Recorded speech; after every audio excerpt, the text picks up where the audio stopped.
Selamat pagi dan selamat sejahtera. Seterusnya dalam membincang tentang pentaksiran bilik darjah, kita masuk ke bab yang ketiga, iaitu tahap penguasaan dan penetapan standard prestasi.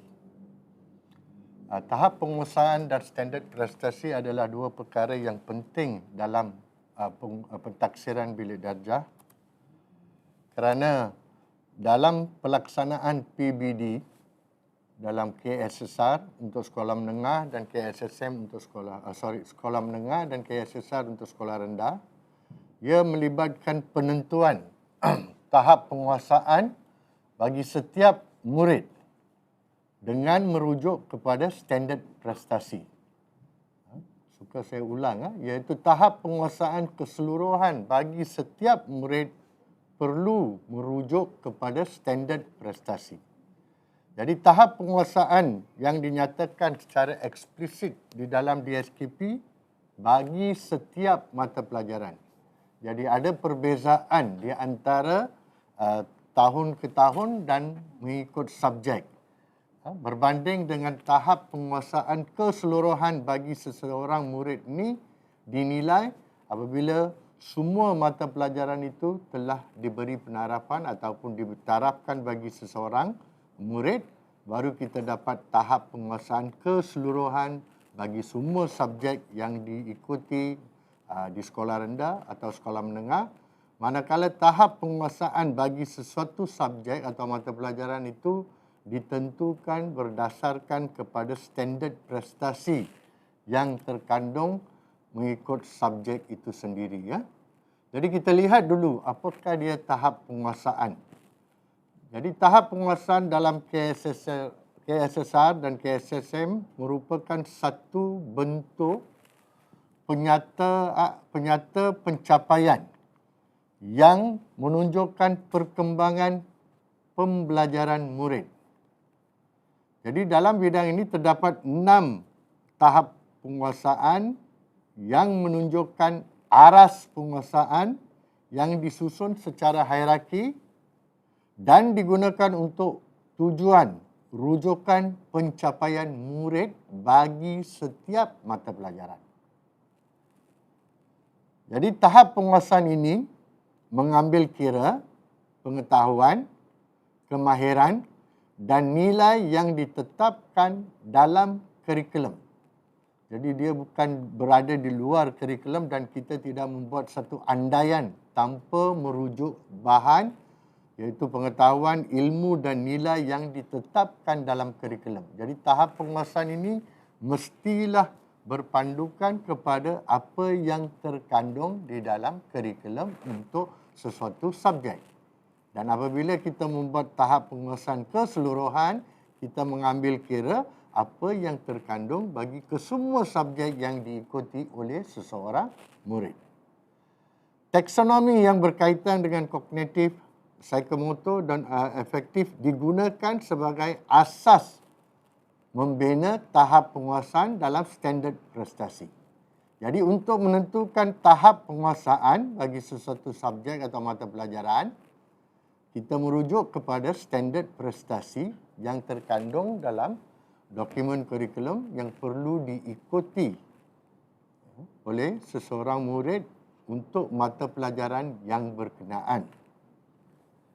Dan di sini juga perlu diingatkan, guru perlu menyelesaikan PDP bagi satu kelompok bidang, tema, kemahiran dalam standard kandungan dan standard pembelajaran sebelum menentukan tahap penguasaan murid. Ini menyatakan bahawa kita tidak boleh meletakkan satu tahap penguasaan tanpa kita menyelesaikan perkara-perkara yang kita patut laksanakan dalam PDP, iaitu kelompok bidang, tema ataupun kemahiran yang terkandung dalam standard kandungan dan standard pembelajaran. Dan sebelum menentukan tahap penguasaan murid, PDP guru perlu dilaksanakan. PDP guru berdasarkan standard kandungan dan standard pembelajaran Manakala standard prestasi merupakan indikator tahap penguasaan murid. Di sini kita kena lihat dengan jelas bahawa PDP guru berdasarkan kepada standard konten dan standard pembelajaran. PDP guru tidak disandarkan kepada tahap penguasaan. Jadi guru perlu melaksanakan PDP berdasarkan kepada standard konten dan standard pembelajaran, manakala standard prestasi pula akan menjadi indikator dalam kita menilai dan menetapkan tahap penguasaan bagi seseorang murid. Jadi dalam menetapkan tahap penguasaan ini terdapat 6 tahap penguasaan yang dicadangkan dalam DSKP bagi setiap mata pelajaran dan juga bagi unit-unit ataupun tema-tema yang diletakkan di dalam kurikulum sesuatu mata pelajaran. Setiap penyataan tahap penguasaan ditaksir secara generik dalam mata pelajaran sebagai aras tertentu untuk memberi gambaran holistik tentang pencapaian murid. Dalam perkataan lain, kita kena lihat semua perkara-perkara yang diletakkan di dalam kurikulum sesuatu subjek sebelum kita menetapkan tahap penguasaan. Sebab ditaksir secara generik dalam mata pelajaran sebagai aras penentu untuk memberi gambaran holistik. Jadi di sini adakah kita memilih kemahiran-kemahiran atau standard-standard yang kita ambil untuk penentuan tahap penguasaan, maka ayat ini menjawab dengan tersendirinya lah. Dan bila kita membuat menetapkan tahap penguasaan, ia perlulah holistik. Jadi kita kena melibatkan semua perkara-perkara yang terkandung dalam kurikulum sesuatu mata pelajaran. Okey, tahap penguasaan minimum bagi sesuatu mata pelajaran ditetapkan pada tahap penguasaan 3. Tahap penguasaan 3 adalah penguasaan minima bagi sesuatu mata pelajaran. Pada tahap ini, murid boleh menggunakan pengetahuan untuk melaksanakan sesuatu kemahiran atau tugasan pada sesuatu situasi. Situasi-situasi dan tugasan atau kemahiran ini dijelaskan dengan jelas dan secara detail mengikut subjek-subjek ataupun mata pelajaran yang kita ikuti di sekolah. Jadi apabila seseorang murid itu menguasai tahap penguasaan 3, maka kita boleh menetapkan bahawa murid itu telah mencapai tahap penguasaan minima. Setiap murid perlu dibimbing dan diberi peluang untuk mencapai sekurang-kurangnya tahap penguasaan 3. Di sinilah peranan guru sebagai pembimbing di dalam bilik darjah sebagai pelaksana kurikulum mata pelajaran itu perlu memastikan setiap murid diberi bimbingan, murid itu mendapat peluang untuk menunjukkan murid itu dapat mencapai tahap penguasaan minima, iaitu tahap penguasaan 3. Walau bagaimanapun, tidak semua murid berupaya mencapai tahap ini pada kadar dan masa yang sama kerana potensi individu itu berbeza. Di sini sekali lagi, guru perlu pastikan, guru sebagai pelaksana kurikulum perlu sedar, tahu, mengkaji dan sebagainya, membuat persiapan untuk mengetahui, untuk merancang dan melaksanakan PBD ini di dalam bilik darjah supaya semua murid dapat dibimbing dan diberi peluang. Jadi sekali lagi kita kena lihatlah peranan sebagai guru, sebagai pelaksana utama PBD dalam bilik darjah, apakah peranan kita. Seterusnya kita lihat, oleh kerana keadaan mana ada murid yang potensi mereka tidak membenarkan mereka mencapai tahap penguasaan minima, guru perlu mengambil tindakan susul dan sentiasa berusaha untuk membantu murid meningkatkan tahap penguasaan masing-masing. Di sini seperti yang telah dibentangkan awal oleh ketua kami, guru perlu berusaha untuk membantu murid meningkatkan tahap penguasaan masing-masing. Jadi di sinilah berlakunya berbagai-bagai jenis pembelajaran di dalam bilik darjah yang dapat membantu dan memenuhi keperluan murid yang mempunyai pelbagai potensi dan penguasaan pada peringkat-peringkat yang berbeza. Di samping itu juga, guru perlu membuat perancangan untuk mengembangkan potensi semua murid bagi mencapai tahap penguasaan yang lebih tinggi, iaitu tahap penguasaan 4 hinggalah ke tahap penguasaan 6. Ini bermaksud apabila murid itu telah mencapai tahap penguasaan minima, kita tidak tinggalkan murid itu. Di sini guru perlu membuat perancangan untuk mengembangkan potensi murid bagi membolehkan seseorang murid itu mencapai tahap penguasaan yang lebih tinggi.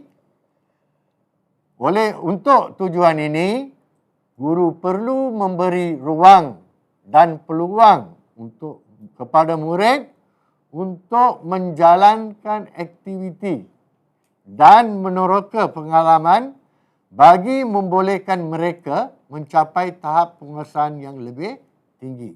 Di sini, guru perlu merancang PDPC mereka supaya mereka dapat memenuhi tuntutan semua murid.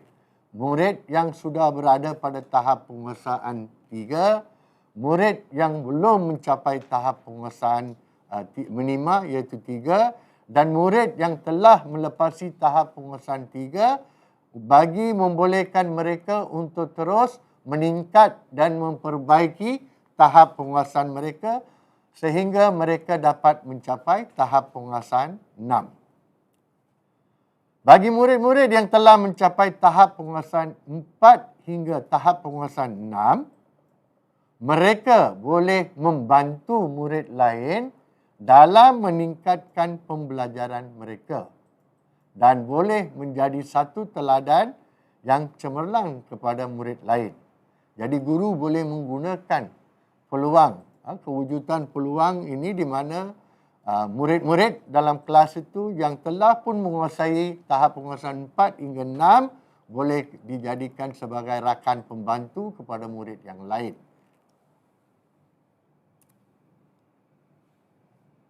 Okey, secara keseluruhannya, inilah penyata tahap penguasaan keseluruhan yang perlu dicapai ataupun perlu dikuasai oleh seseorang murid mengikut 6 aras yang telah disusun pada akhir sesuatu penggal persekolahan ataupun akhir tahun bagi semua mata pelajaran yang diikuti bagi tahun tersebut.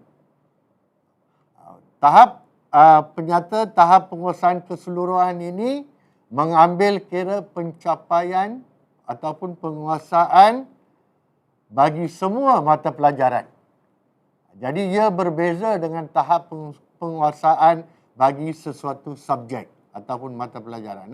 Jadi kita boleh lihat di sini tahap penguasaan keseluruhan ini dinyatakan secara am.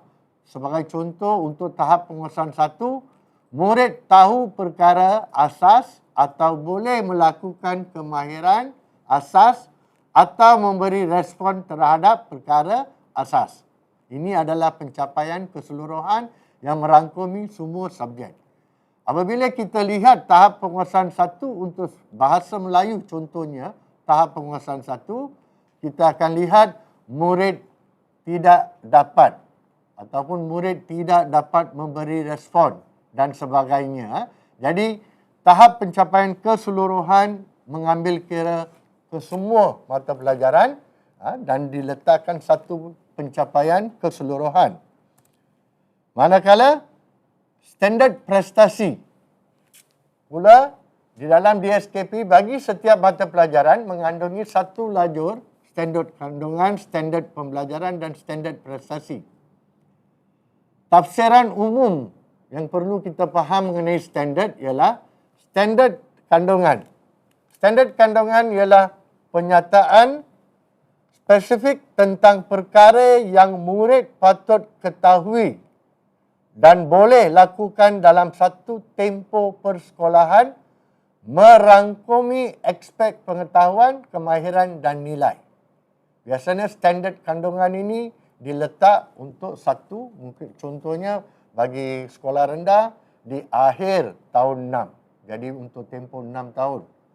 Standard pembelajaran pula ialah satu penetapan kriteria atau indikator kualiti pembelajaran dan pencapaian yang boleh diukur bagi setiap standard kandungan. Dan standard prestasi pula ialah satu set kriteria umum yang menunjukkan tahap-tahap penguasaan yang perlu seseorang murid pamerkan sebagai tanda bahawa sesuatu perkara itu telah dikuasai oleh murid. Jadi ini adalah 3 perkara yang dinyatakan secara jelas yang menyatakan tentang sesuatu perkara, apa itu standard kandungan, apa itu standard pembelajaran dan apa itu standard prestasi. Dan apabila kita fahami ketiga-tiga perkara ini, ia akan membantu kita melaksanakan PDP dan juga pentaksiran bilik darjah ini dengan lebih berkesan. Okey, dalam penyataan tahap penguasaan keseluruhan bahasa Melayu sekolah rendah, kita ambil contoh. Satu contoh mengenai bahasa, iaitu bahasa Melayu sekolah rendah. Untuk sekolah rendah, tahap penguasaan keseluruhan yang ditetapkan yang merangkumi 6 arah seni dinyatakan seperti berikut dan tahap 1 dinyatakan sebagai tahap yang sangat terhad. Tahap 2 tahap pencapaian terhad. Tahap 3 tahap pencapaian memuaskan. Tahap 4 tahap pencapaian yang baik. Tahap 5 tahap pencapaian yang sangat baik. Dan bila murid mencapai tahap penguasaan 6, ia adalah tahap penguasaan cemerlang. Dan kalau kita lihat pada penyata apa yang diterjemahkan untuk setiap tahap ini, sebagai contoh, tahap 1, tahap sangat terhad, seseorang murid hanya dapat mempamerkan tahap pengetahuan bahasa dan kecekapan berbahasa yang sangat lemah, sangat terhad dan memerlukan banyak bimbingan, panduan dan latihan dalam kemahiran bahasa. Di mana kalau kita bandingkan tahap 1 dengan tahap ketiga, tahap memuaskan, murid berupaya mempamerkan tahap pengetahuan bahasa dan kecekapan berbahasa yang sederhana dan berupaya mengungkapkan idea serta menguasai kemahiran berfikir yang asas tanpa bimbingan dalam kemahiran bahasa. Seperti yang saya terangkan tadi, yang tadi apabila kita lihat tahap penguasaan keseluruhan, ia adalah merangkumi pencapaian untuk semua subjek. Dirangkumkan, bergabung dengan semua subjek. Di sini kita melihat tahap penguasaan bagi sesuatu mata pelajaran. Dan kita fokus di sini kepada mata pelajaran bahasa yang menjadi teraju kepada bidang kita. Jadi di sini apabila kita lihat tahap-tahap penguasaan ini, kita dapat lihat dengan jelas apa yang dimaksudkan dengan tahap penguasaan 1, 2, 3 sehinggalah tahap penguasaan 6 dan apakah aras-aras yang ditetapkan. Jadi apabila seseorang guru tu faham, kita tahu dengan jelas, dan apabila kita menarafkan murid itu pada satu-satu tahap, kita kena pastikan murid itu betul berada pada tahap yang kita tarafkan. Jikalau murid itu tidak dapat, contohnya menyebut sesuatu ayat dengan betul, membaca atau mengeja dengan betul, kalau kita meletak murid itu pada tahap yang ketiga, adakah kita memberi satu penarapan yang holistik? Dan seperti yang telah dibincangkan tadi, adakah kita membuat professional judgement kita yang betul? Jadi sebelum kita masuk membuat professional judgement dan sebagainya, kita perlu faham sebagai guru mata pelajaran yang kita bawa, kita perlu tahu, kita perlu baca dan fahami aras-aras dan apakah penyata yang menyaut bagi setiap aras. Ia akan memudahkan kita untuk meletak ataupun menarafkan murid kita mengikut tahap-tahap yang diberi. Ini adalah tahap pencapaian keseluruhan bagi mata pelajaran Bahasa Melayu Sekolah Rendah tahun 1 hingga tahun 6. Dan apabila kita melihat secara detail, ini adalah contoh pencapaian standard, pencapaian tahap bagi sesuatu subjek.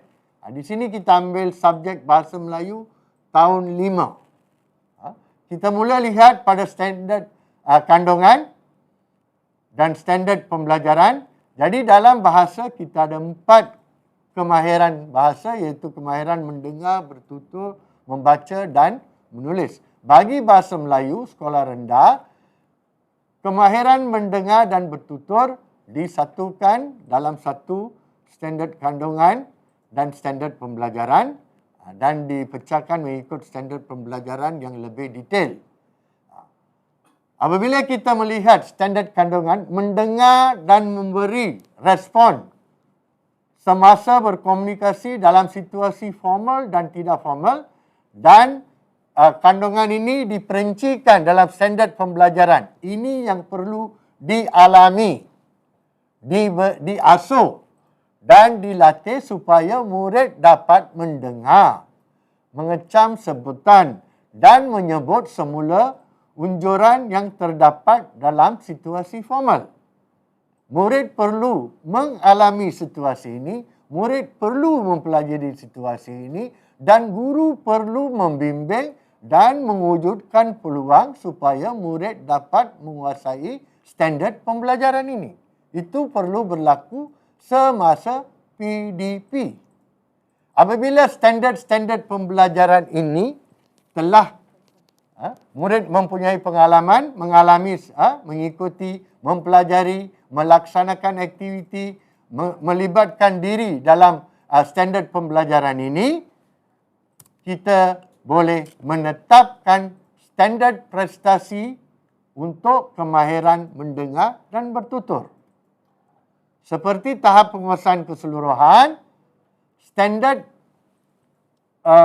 tahap penguasaan untuk kemahiran mendengar dan bertutur juga mempunyai 6 aras dan ditahapkan mengikut tahap kesukaran seperti sangat terhad, tahap kesukaran untuk murid menguasai.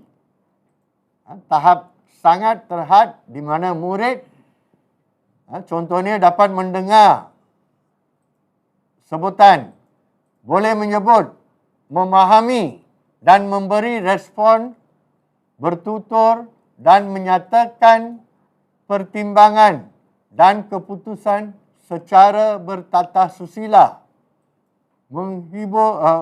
menghuraikan maklumat yang tersurat dan tersirat, bersoal jawab untuk menjana idea bercerita dan menceritakan sesuatu perkara pada tahap yang sangat terhad.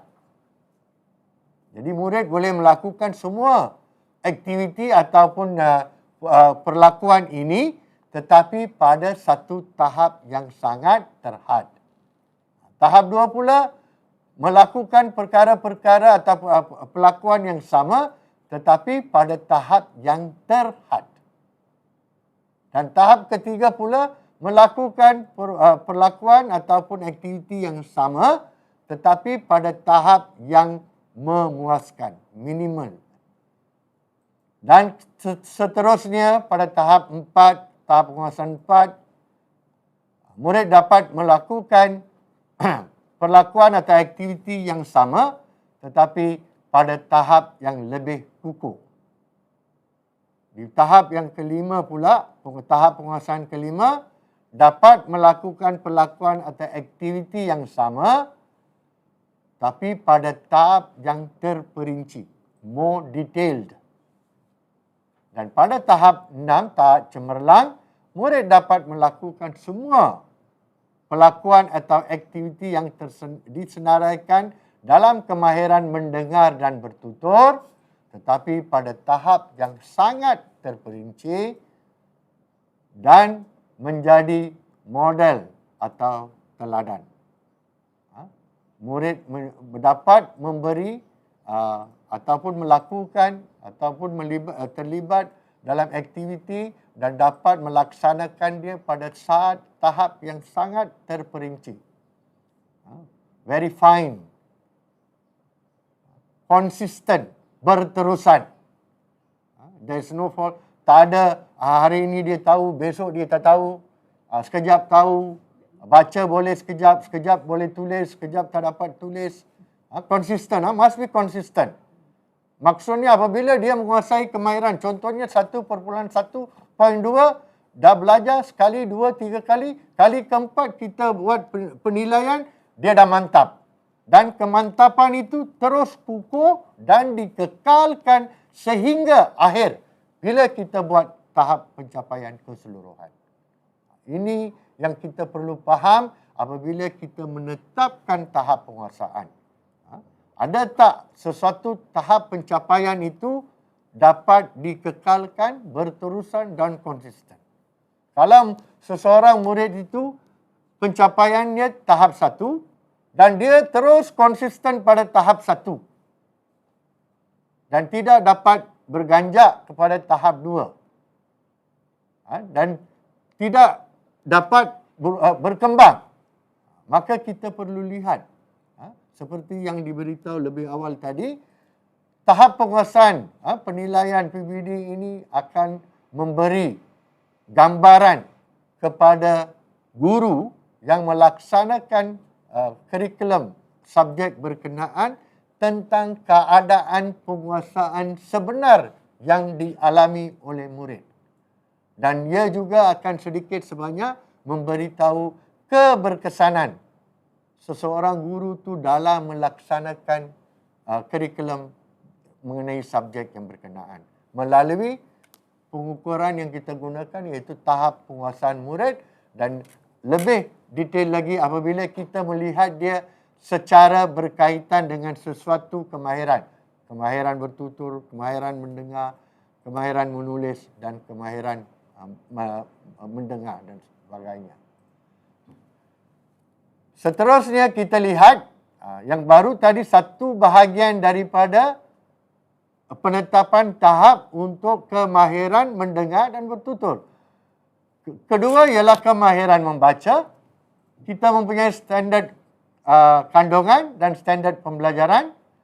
3 standard kandungan, asas membaca dan memahami. Bagi tahun 1 sehingga tahun 6, perkara yang sama. Tetapi standard pembelajaran akan berubah mengikut tahun-tahun, tahun demi tahun. Contohnya 2.1.1 membaca dan memahami maklumat tersurat dan tersirat untuk memberi respon.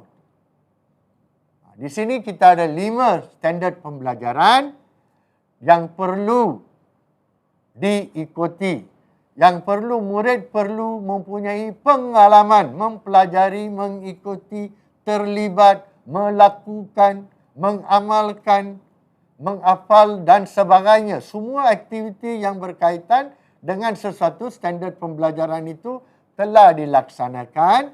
Bila semua ini telah dilaksanakan, baru kita merujuk kepada cara penetapan standard keseluruhan ataupun tahap keseluruhan bagi kemahiran membaca. Kita lihat tadi kita lihat 5 standard pembelajaran, kemahiran pembelajaran yang kita ada untuk kemahiran membaca. Dan apabila kita nak menetapkan tahap penguasaan, kita perlu pastikan PDP untuk kesemua standard itu telah dilaksanakan.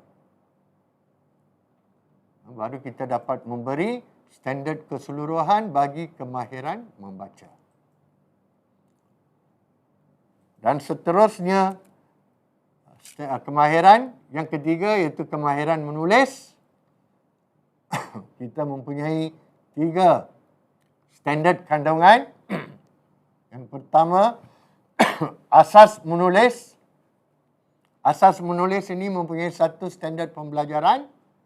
Menulis ayat dalam perenggan secara mekanis dalam bentuk tulisan berangkai. Jadi kalau murid itu tidak dapat menulis tulisan berangkai, maka murid itu gagal menguasai standard pembelajaran 3.1.1.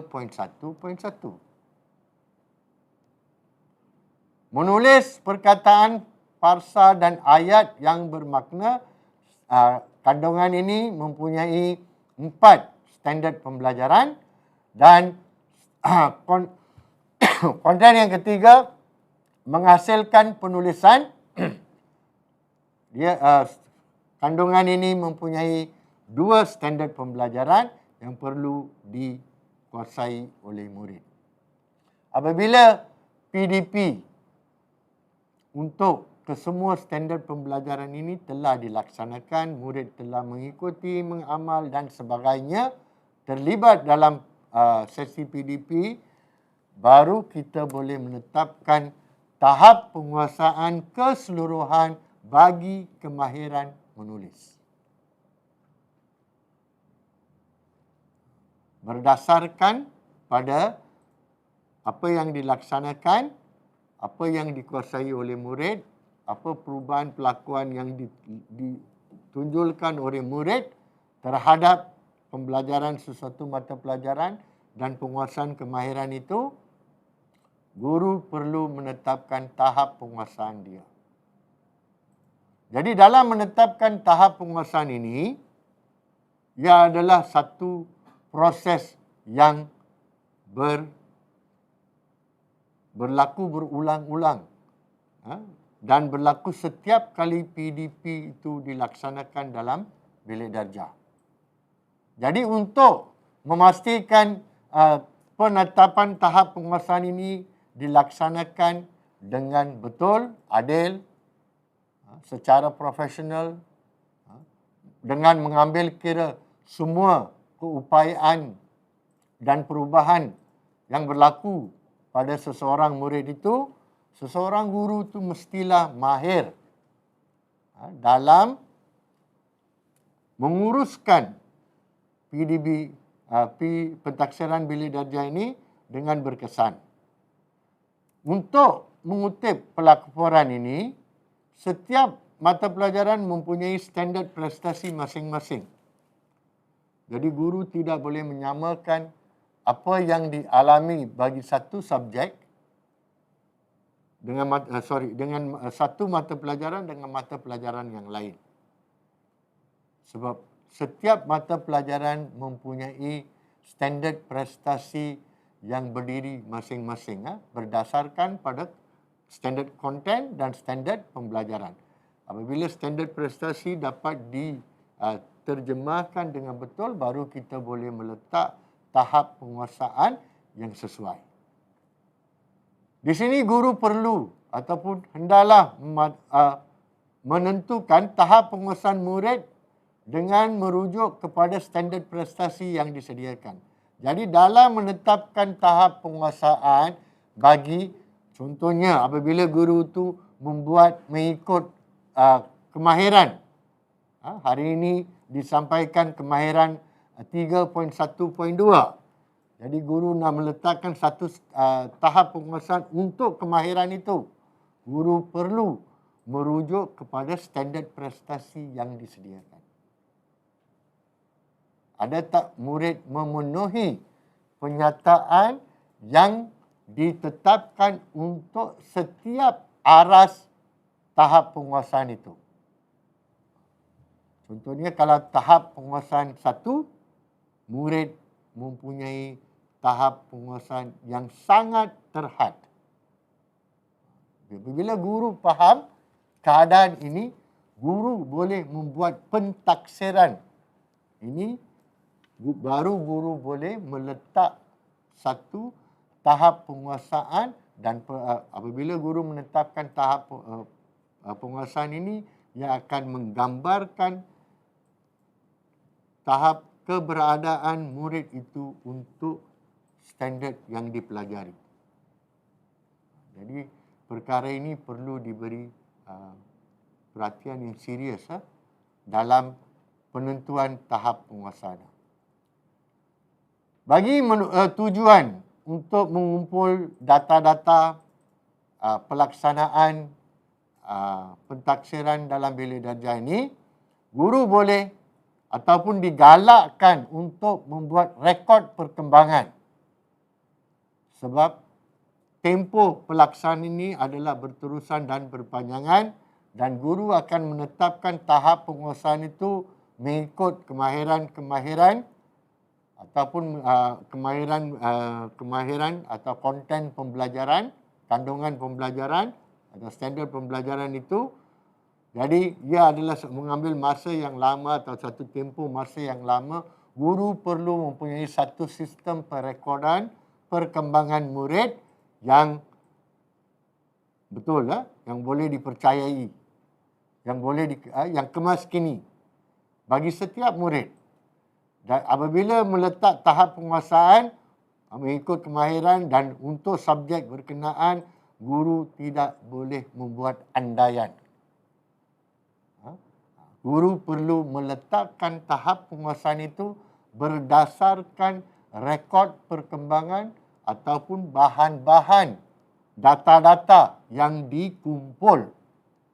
Data-data ini bolehlah dari bentuk seperti buku rekod pengajar, buku latihan murid, buku catatan guru, buku kerja, buku amali murid, folio, hasil murid, senarai SEMA, ataupun borang penilaian pendiri, borang penilaian daripada rakan, dan apa-apa juga bahan ataupun cara-cara lain atau perkara-perkara lain yang bersesuaian yang boleh diguna untuk menyimpan rekod perkembangan seseorang murid.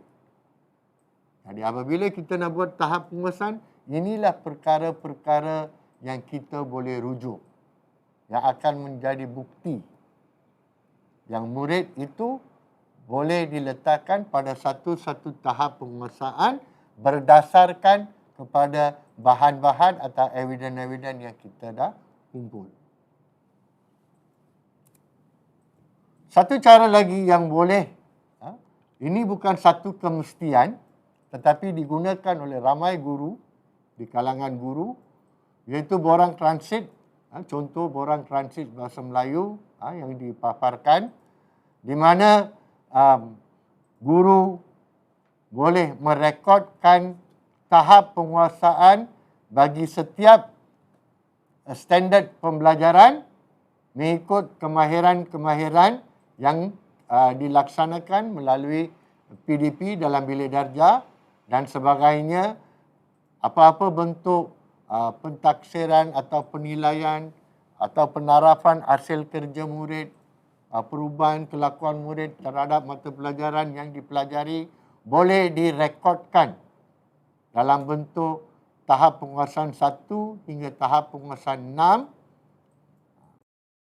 6. Ia memberi satu rumusan tahap pencapaian bagi setiap kemahiran yang diajar dan seterusnya membuat rumusan tahap penguasaan keseluruhan bagi mata pelajaran tersebut. Jadi kalau kita mengamalkan borang seperti borang transit ini, ia akan memudah untuk kita menyimpan rekod dan juga untuk diakses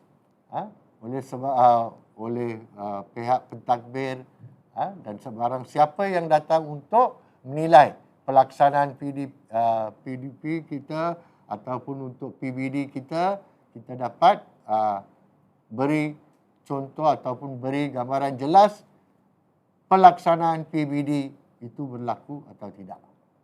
Dan juga ia akan memberi kita, menyenangkan kita dan memudahkan kita untuk meletakkan tahap penguasaan yang betul dan adil bagi setiap murid bagi subjek-subjek yang berkenaan.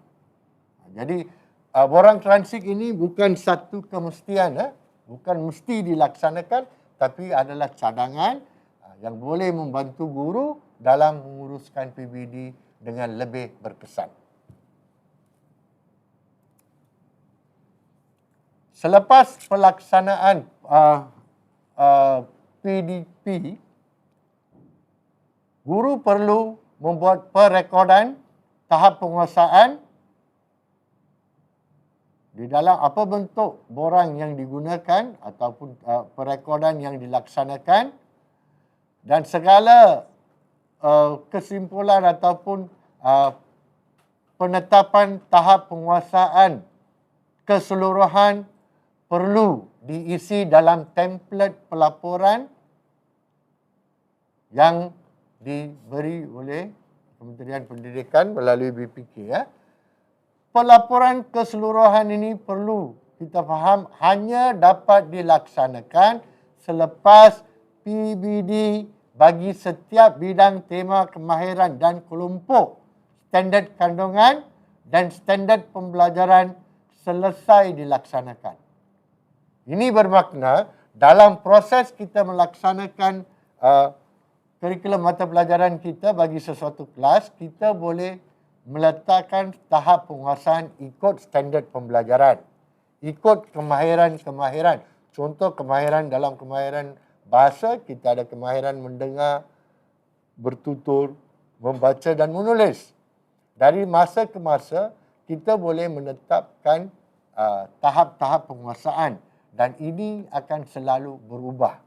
Sebelum kita sampai pada satu peringkat di mana kita telah selesai melaksanakan PDP bagi semua bidang kemahiran yang kita ada, baru kita boleh meletakkan tahap penguasaan keseluruhan. Dan biasanya tahap penguasaan keseluruhan ini akan direkod dan dilaporkan kepada murid, ibu bapa dan sebagainya. Jadi pelaporan tahap penguasaan ini dimaklumkan kepada murid. Murid yang terlibat perlu tahu di mana dia berada. Kepada ibu bapa sebagai maklum balas terhadap tahap pembelajaran murid untuk tindakan selanjutnya. Ibu bapa juga nak tahu apa yang mereka boleh buat atau membantu atau apa yang mereka perlu laksanakan atau bertindak untuk membantu murid atau anak-anak mereka untuk anak mereka memperbaiki ataupun meningkatkan tahap penguasaan mereka. Jadi pelaporan tahap penguasaan perlu dilaksanakan dengan betul dan jelas. Okey, tahap penguasaan keseluruhan. Di sini selepas kita laksanakan tahap penguasaan itu secara berkala, mengikut standard konten, standard pembelajaran. Kalau kita gunakan borang transit, kita dah lengkap bagi semua standard pembelajaran itu, PDP dia telah lengkap, dan bagi setiap aras standard itu kita ada tahap penguasaan dia, baru kita membuat kesimpulan untuk tahap penguasaan keseluruhan. Di sini, selain daripada data, bahan, bukti yang kita ada, selain daripada itu, daripada penilaian kita, menilai perkembangan murid, perubahan pelakuan pada murid itu terhadap subjek atau mata pelajaran kita, kita buat professional judgement. Kita tak boleh buat satu andaian. Professional judgement bukan andaian. Andaian, murid ni tahun dulu dia dah ada pada tahap minima 3, tahun ini mesti meningkat tahap 4. Murid ni akan capai tahap 5 pada tahun 4 dan tahap 6 pada tahun 6. Itu andaian kita tak boleh buat. Kita mesti ada sebab. Yang inilah yang terkandung dalam professional judgement kita. Why? Mengapa? Why we are putting somebody at that place? Mengapa kita letak dia pada satu tahap? Dan ini perlu menyaut. Kalau dia diletakkan pada satu tahap, murid itu mesti menyaut penyata yang diberi untuk tahap itu. Sesuai tak? Murid itu diletakkan di sana berdasarkan penyata.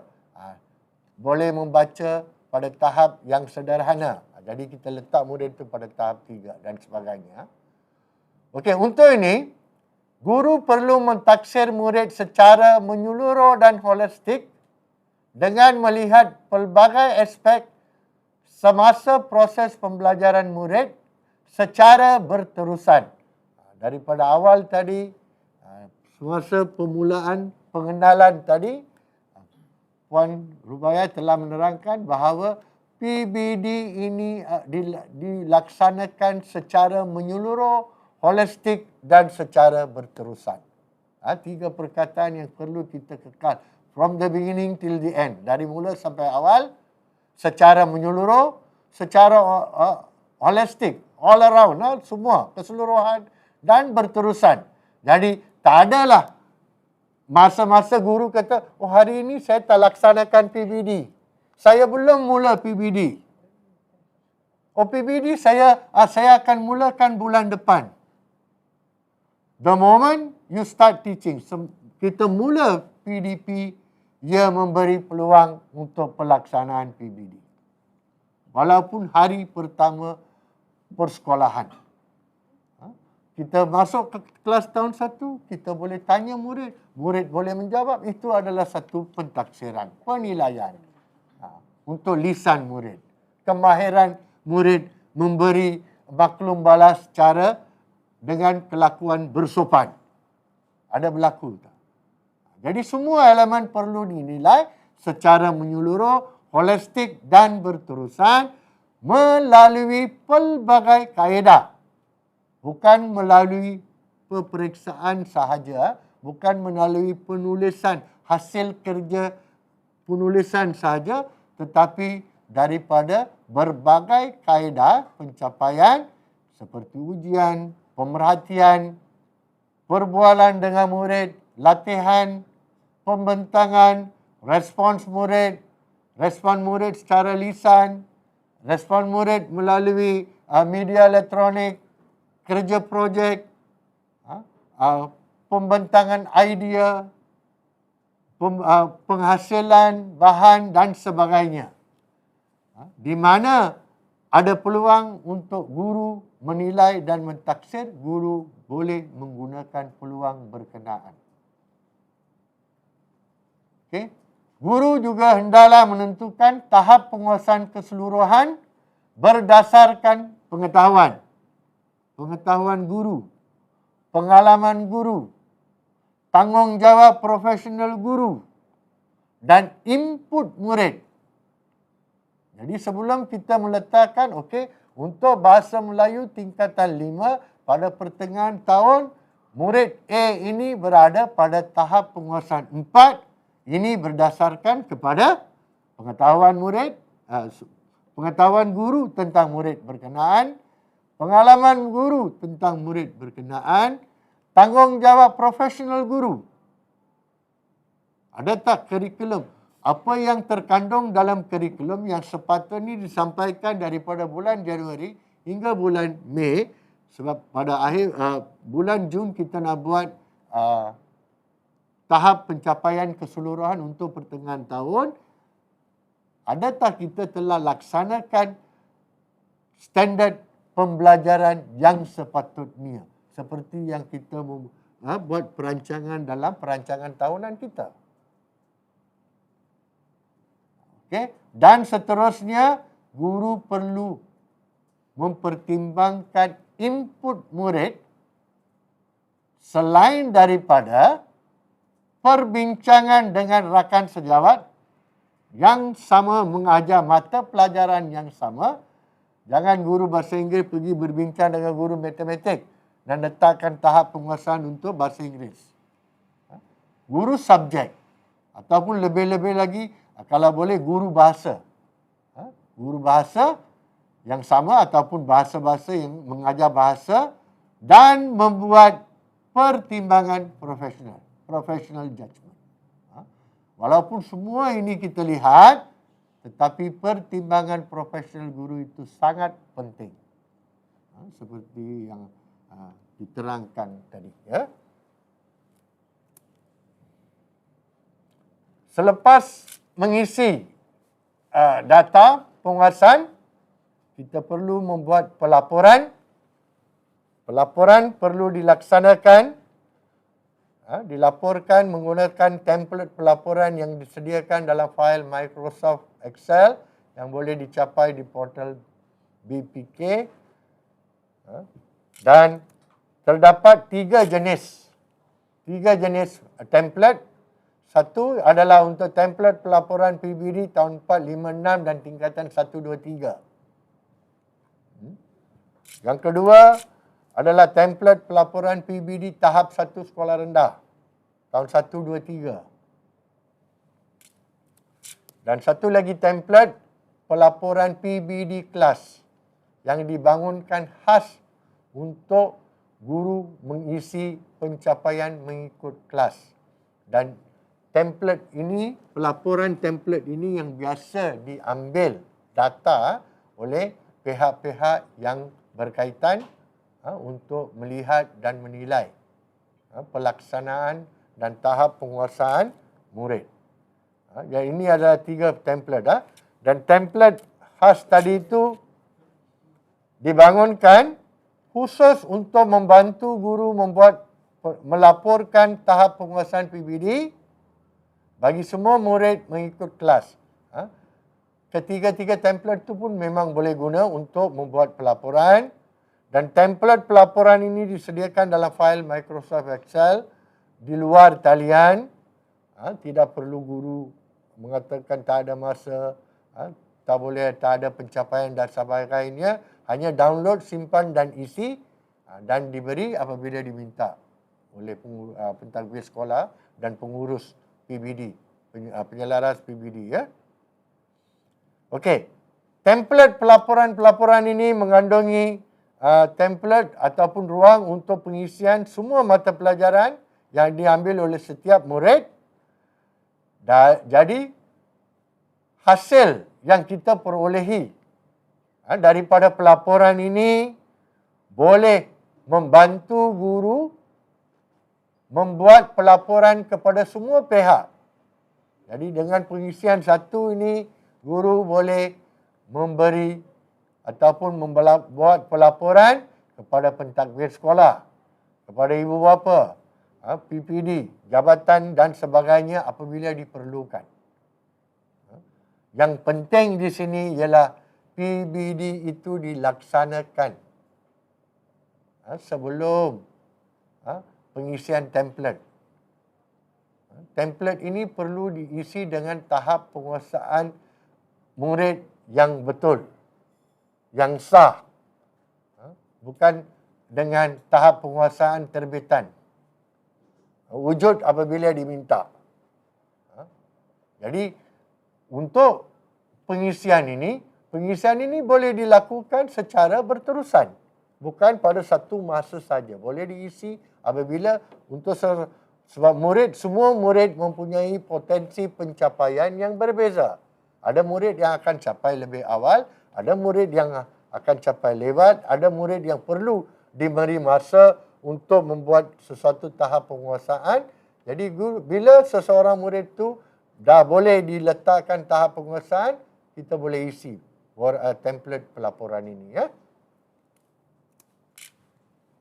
Okey, pelaporan ini perlu dicetak dan diedarkan kepada murid atau ibu bapa, setiap murid bagi memaklumkan tahap penguasaan murid dalam sesuatu mata pelajaran. Lebih-lebih lagi dalam keadaan sekarang, terutama bagi sekolah rendah di mana kita ada tiada peperiksaan, pelaporan ini sangat penting. Pelaporan ini membolehkan guru, murid dan ibu bapa. Pelaporan ini juga akan memberi peluang dan membolehkan murid, ibu bapa dan guru untuk mengambil tindakan susulan yang sewajarnya. Jadi di akhirnya hasil penetapan tahap pencapaian ini akan membantu murid itu sendiri, ibu bapa dan juga guru untuk mengetahui apa yang perlu, apa yang boleh dilakukan untuk membantu murid tersebut untuk mencapai tahap penguasaan yang lebih tinggi. Satu lagi perkara yang boleh diperolehi daripada pelaporan ialah graf pelaporan. Graf pelaporan akan menunjukkan analisa pencapaian, tahap pencapaian murid yang direkodkan oleh guru mengikut mata pelajaran masing-masing dan sebagainya. Analisa ini akan memberi maklumat tentang pencapaian atau penguasaan murid kelas berkenaan dalam semua mata pelajaran dengan jelas. Maka guru boleh menggunakan data pelaporan daripada graf ini untuk merancang tindakan susulan yang seterusnya. Seperti yang kita lihat tadi, tujuan PBD ini akhirnya kita dapat lihat adalah untuk membantu murid, untuk memberi ruang kepada murid, untuk memberi peluang kepada murid untuk menguasai standard kemahiran pembelajaran yang perlu dikuasai. So, apabila guru menilai dan mengkaji analisa yang ditera dalam graf pelaporan ini, guru dapat menggunakan data-data ini untuk mengambil tindakan yang seterusnya semasa PDP yang akan dilaksanakan pada masa-masa yang seterusnya. Ini adalah contoh yang akan wujud apabila kita mengisi template pelaporan.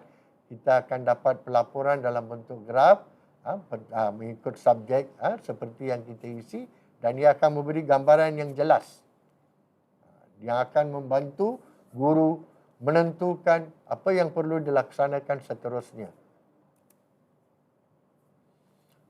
Akhir sekali, dengan pelaksanaan PBD dalam menetapkan tahap penguasaan keseluruhan, dalam melihat standard kandungan, standard pembelajaran dan prestasi, kita mengintegrasikan PBD ini dalam SKPMG2.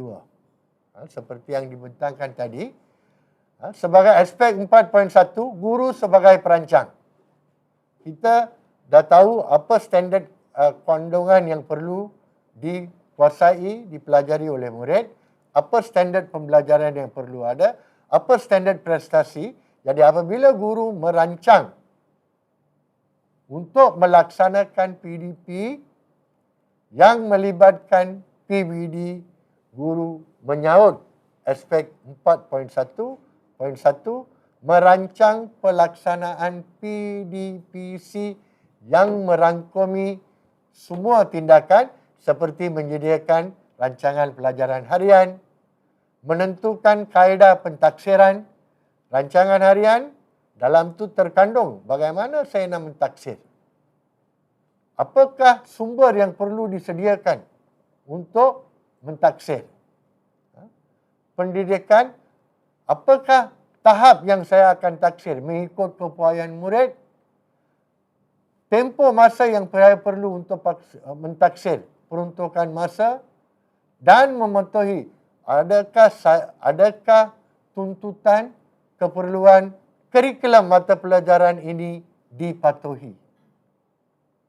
Jadi apabila kita dapat melaksanakan ini melalui perancangan, kita telah memenuhi aspek 4.1, guru sebagai perancang dan guru sebagai penilai. Dalam melaksanakan penilaian, kita merancang, kita melihat, kita gunakan apakah kaedah pentaksiran yang sesuai dengan standard pembelajaran yang kita bawa, apakah aktiviti-aktiviti yang perlu dilaksanakan, berdasarkan apa yang kita laksanakan, apakah aktiviti pemulihan dan pengayaan yang seterusnya perlu diatur, apakah tugasan yang perlu diberi, membuat refleksi serta menyemak hasil kerja murid berdasarkan objektif pembelajaran dan mengikut ketetapan pelaksanaan pentaksiran yang berkuat kuasa. Jadi guru kena ambil